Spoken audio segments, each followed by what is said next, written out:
Bam! All right, boys and girls, welcome to the Don't Get Fooled show with Big Ree and Ace. College Football Bowl Special Episode 2. Boys and girls, coming off a juicy Episode 1. So far, we're 4-0 on Episode 1. Still pending today. We got the Oregon and North Carolina game going on later on tonight. We have North Carolina plus 14.5 in that game, and so it's been a really juicy, episode 1. And one of the viewers, I want to give him a shout out. I'm not going to name his name. First of all, he didn't give me permission to give out his name, but also you never know when Uncle Sam's employees are watching the video, and so don't want to, get him into any trouble. But he sent me his ticket, and he put a 6-team parlay on, episode 1 bowl special. He had 6 of the games. He hit the first 4 games, and then he had North Carolina plus 14.5, and then he took the Florida State minus 9 for tomorrow. And he put 300 on that on the ticket, and I think the payout was about 15,000. And so I'm really rooting for him, if he wins that. So that'd be a nice cash. And college football, we're on a roll. That makes Ace 14-3 over the last 17 picks, boys and girls, over the last 4 weeks, the bowl video and the 3 weeks prior to end the season. So we're on a streak. We're looking to keep the momentum going, for the rest of all the games in episode 1, as well as the 8 games in episode 2. We've got a full slate for you, boys and girls. Just to kind of quickly get into some thoughts before we go to get into the actual picks for this video. First of all, on Bowl 1, we had Wake Forest -1. They ended up winning 27-17. We had East Carolina -7.5. They won 53-29 versus Coastal Carolina. Game 3, we had Wisconsin -3.5. They won 24-17. Then we had, this morning, Duke versus UCF. We had Duke -3.5. They ended up winning 30-13. So that made us 4-0 so far, and we're hoping that North Carolina can cover tonight, and we can be a 5-0 to start that episode. So North Carolina plus 14.5. Real quick on just a few notes before we get into the games. Just remember the bowl games. I went over this last video. There's going to be injuries. There's last minute injuries that we don't know about. There's inactive. Sometimes the teams are not reporting it, and that can mess up the team. You got players opting out for the NFL or getting into the transfer portal, and so they're not playing. So you got to do your research and make sure who's playing and who's not, especially the big names. Obviously, location of the game matters. Proximity to the campus, to the fan base, how well the team travels is going to affect, can affect the play at the end of the day. If you're playing in a bowl game and you feel like you're at home, that helps out. Or if you got no fans, that can hurt. It's like a road game. And then obviously, teams that had, playoff aspirations and they're playing in some doozy games, they don't really care as much, right? It's not as big of a deal. Or teams that this is their first bowl game in a while and they just really want to get the win. Or if it's a new head coach that wants to get his first bowl victory, or something like that, or it's a coach that might be on the hot seat and he knows he's got to at least get the bowl win. These things all factor in. So I already pay attention to all that stuff, but for all the viewers, boys and girls that are making their own picks on some of the other games, keep that in mind. All the games that I pick, I'm going through all the docket of bowl games. I'm giving you the games that I like. I want to make that clear. I'm giving you guys the games that I like. If there was more games I'd like, there'd be more on this slate. So, last week we had 8, and then we have 8 this week. So, other than that, I'm going to get right into the docket of games. So, without further ado, here we go, boys and girls. Aquí vamos, chicos y chicas. Let's go. Game 1. This is being played on a Friday, December 30th. We got Pittsburgh versus UCLA, versus number 18 UCLA. This is the Tony the Tiger Sun Bowl being played at the Sun Bowl in El Paso, Texas. UCLA is a 5.5-point favorite. Pittsburgh 8-4, coming off a 42-16 win versus Miami. They are currently on a 4-game winning streak, but honestly, not many impressive wins for Pittsburgh. I'd say their best wins are a 2-point victory versus Duke and a 10-point victory versus Syracuse. Questionable defense here, giving up at least 24 points. At least 24 points in 8 of the 12 games. Starting quarterback Kedon Slovis, the USC transfer into Pitt. He entered the transfer portal and he announced that he's transferring to BYU. So he will not be playing in this game. Senior Nick Patty will be starting. This guy hasn't played much, so not too much film on this guy. Don't expect too much, but don't really know what to expect from this guy.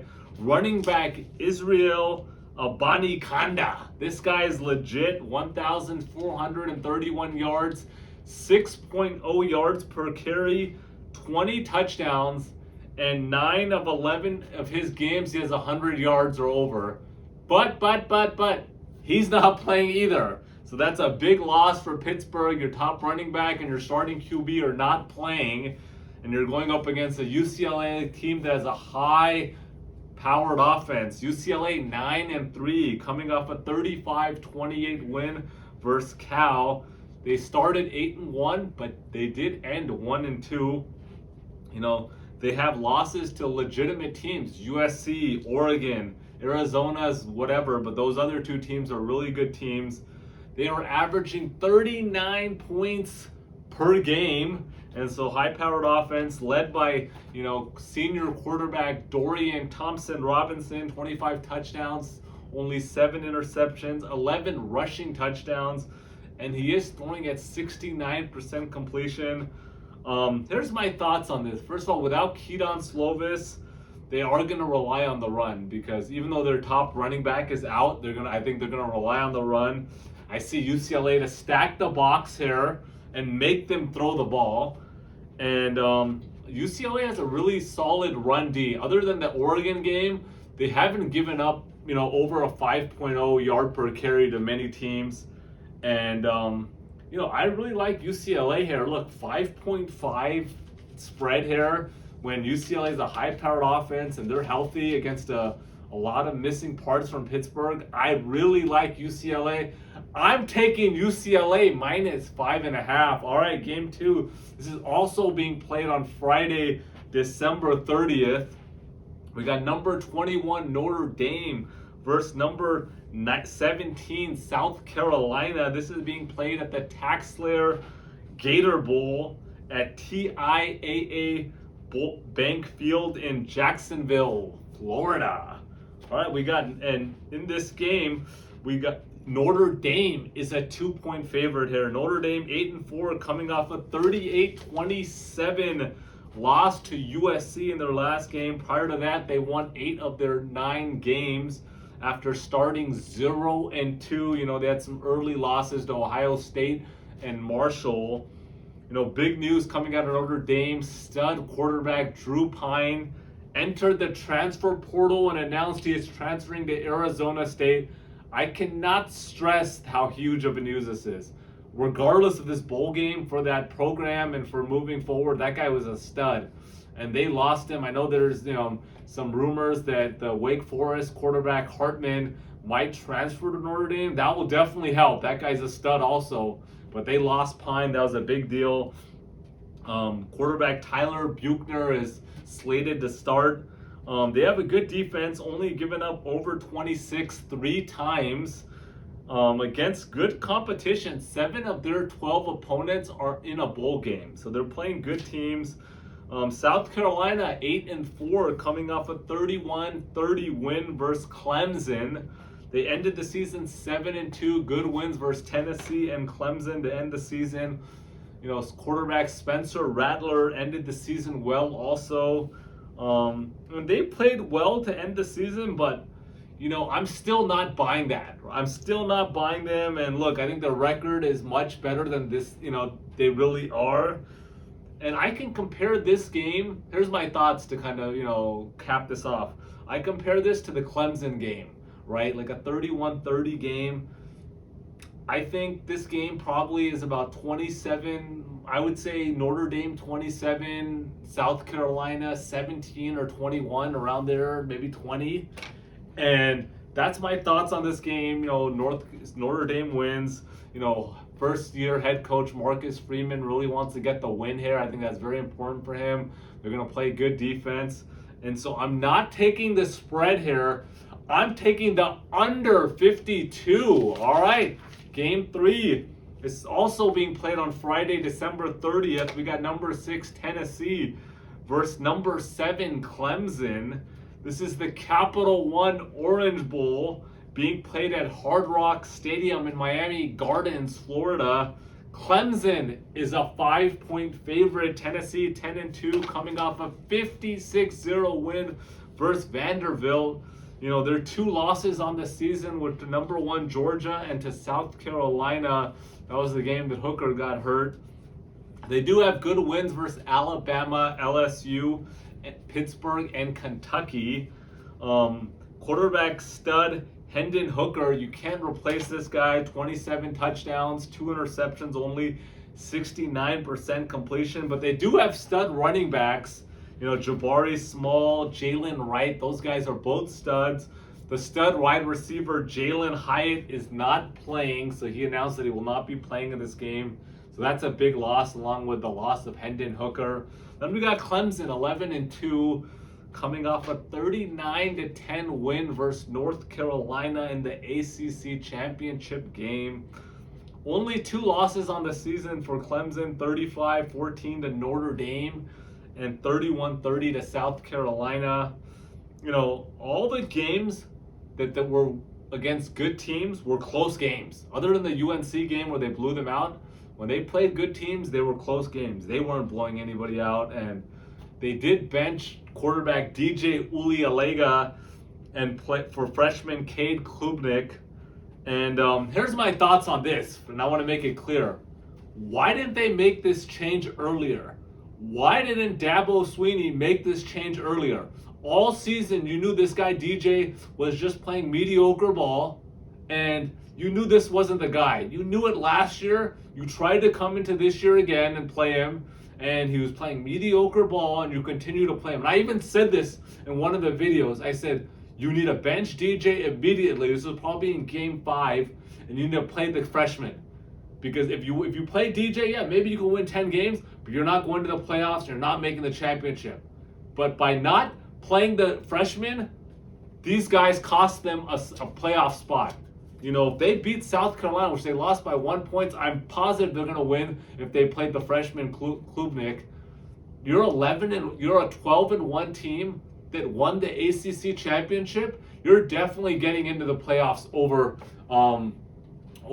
Ohio State. No question about it. And so I put the blame on Dabo Swinney. I'm calling him out. You messed the season up for the fan base and for the team. You guys could have been in the playoffs playing on Saturday, but you decided not to make that move. You did it a few years ago with Trevor Lawrence, and you ended up, putting him in, and you saw what happened. But you got scared this year, and it cost you. It cost you big time, Dabo. Here's my thoughts on the game. I feel like this kid Cade Klubnik is solid. He's a good player. I think he has a lot of potential, but right now it's just a small sample size. We haven't seen enough of him. And then Joe Milton on the other side for Tennessee. This guy is very capable. He's a Michigan transfer.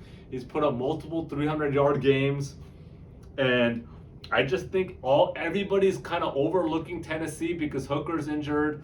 Everybody's remembering Clemson beating up on UNC, and all the money is going to be on Clemson. Everybody's going to pound Clemson. I'm going the other way. I like Tennessee here. I'm taking Tennessee +5. All right, game 4. This game is being played on Saturday, December 31st. We got number 5 Alabama versus number 9 Kansas State. This is being played at the All-State Sugar Bowl. in the Caesars Superdome in New Orleans, Louisiana, New Orleans. Alabama is a 6.5-point favorite here. Alabama 10-2, coming off a 49-27 win versus Auburn. They're on a 3-game winning streak. Only losses on the season to LSU, 32-31, and they lost to Tennessee 52-49. Both of those games were on the road, and in both of those games they outgained their opponents.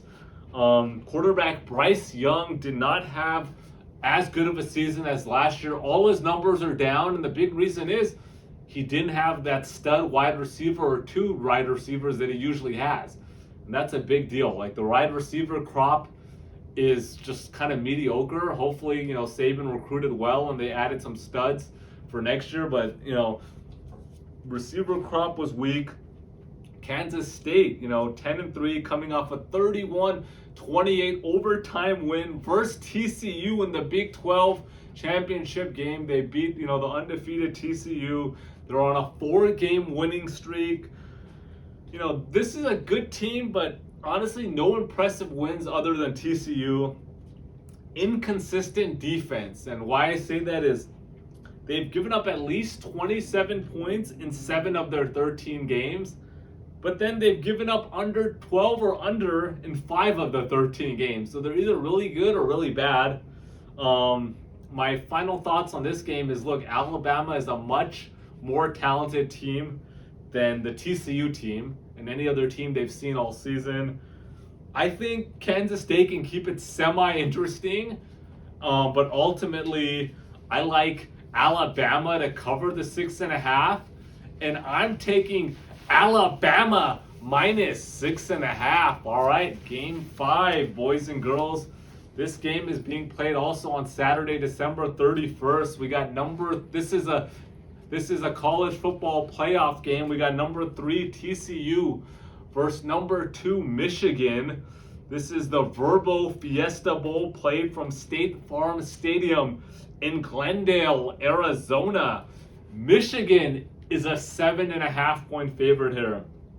TCU 12-1, coming off a 31-28 overtime loss to Kansas State in the Big 12 championship game. High-powered offense led by Heisman runner-up Max Duggan. This guy, 65% completion, 30 touchdowns, and only 4 interceptions. They're averaging 40 points per game. But not super impressed either with the Horned Frogs. And I didn't know that. I always called them the Horned Frogs, but did you guys, technically their name is TCU Horned Frogs. I don't even know what that means. Horned Frogs. If anybody knows, please comment below what's a horned frog. Maybe, I don't know. I didn't look it up. I know there's going to be some jokes in the comments also, but let me know if you know what a horned frog is. Weak schedule for these guys, but they did have a win versus Kansas State, Texas. If you call that impressive, those are probably their better wins. Weak defense, that's for sure, giving up at least 28 points in 7 of their 13 games. Then we got Michigan coming off a 43-22 win versus Purdue in the Big Ten championship game. 2 good wins versus Ohio State by 22 and Penn State by 24. Quarterback J.J. McCarthy having a good year. Not a great year, but he's having a good year. Loss of Blake Corum is a big deal. That hurts, but they do have the stud Donovan Edwards to make up for it, so I'm not worried at all there. And, here's my thoughts. TCU has not seen a defense close to Michigan all season long. All season long, they have not. And Michigan's defense has given up 17 or under in 10 of their 13 games. Defense is really good. And look, TCU had a nice season. Nobody expected this. Nobody. And so you'll give them credit, but the season's going to be over here. I think this is done. I don't think they have any chance to win. And so what I'm doing here, Michigan is minus 7.5. Instead of picking this straight up on the spread, I'm advising the boys and girls to take a 2-team teaser, this and the next game. And so we're moving Michigan on a 6-point teaser to minus 1.5. And so when you take a two-team teaser on two, you're basically getting the same juice as taking a straight on one, just one spread. And so I'm saying take a two-team teaser, and if you're gonna put, say, $100 on each, double it up, make it a $200, and just take the two-team teaser. That's my thoughts here. So I'm taking Michigan -1.5 in a 6-point teaser. All right, Game 6. This is also being played on Saturday, December 31st, the second playoff game. We got number 4 Ohio State versus number 1 Georgia. This is the Chick-fil-A Peach Bowl being played at Mercedes-Benz Stadium in Atlanta, Georgia. Georgia is a 6.5-point favorite. Ohio State, they're coming off a 45-23 loss to Michigan. That's their only loss on the season. That game was actually 31-23 with 7 minutes left. Obviously, then 2 big touchdowns at the end, but this was a close game, so don't get fooled by this score. And this game had 4 touchdowns by Michigan of 69 yards or above. A passing touchdown of 69, a passing of 75, a running touchdown of 75, and a running touchdown of 85. What does that mean? That's very rare. Almost never happens. And so, look, I don't see that happening again or close to. So don't get fooled there. High-powered offense averaging 44 points per game for Ohio State. CJ Stroud is a stud. This guy's having a great year. Not as good as last year, but the kid is a superstar. He's going to get drafted. If I'm an NFL team, I'm trading up, or I can't wait to get this guy. This guy is a stud. I really like his game. Defense has only given up over 21 points 3 times all season.